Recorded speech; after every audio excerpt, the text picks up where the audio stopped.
నిత్యము ఆయన ఆశీర్వాదం ఎవరితో పాటు ఉంటుంది? నిత్యము ఆశీర్వాదానికి కారకుడుగా ఎవరిని ప్రభు నియమిస్తాడు? ఇది చాలా ప్రాముఖ్యమని. ఇంతమంది ఉన్నాం ఇక్కడ. ఆయన అందరికీ మాట ఇచ్చాడు. ఆయన మనలో ఎవ్వరికి దూరంగా ఉండేవాడు కాడు. నిజమే. ఈరోజు మరలా చెప్తున్నాను, ఇదిగో ఆయన మనందరికీ ఆశీర్వాదాన్ని ఇవ్వాలనుకుంటున్నాడు. హల్లెలూయా. కొంతమందికి ఇచ్చి కొంతమందికి ఇవ్వకుండా ఉండేవాడు ఆయన కాడు. కొంతమందిని అభివృద్ధి పరిచి ఇంకొక మందినేమో ఎవరిని అభివృద్ధిని ఆపేవాడు కాడు. మందిరములకు అడుగుపెట్టిన వారందరికీ సంబంధించిన మాట, అందరి కొరకు ప్రభు ఇచ్చిన మాట. కొంతమందికి మాత్రమే కాదు ఈ మాట.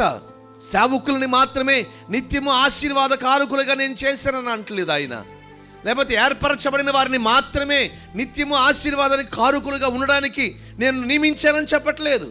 ఆయన యందు విశ్వసించిన వారందరి కొరకు ప్రభు మాట్లాడుతున్నాడు.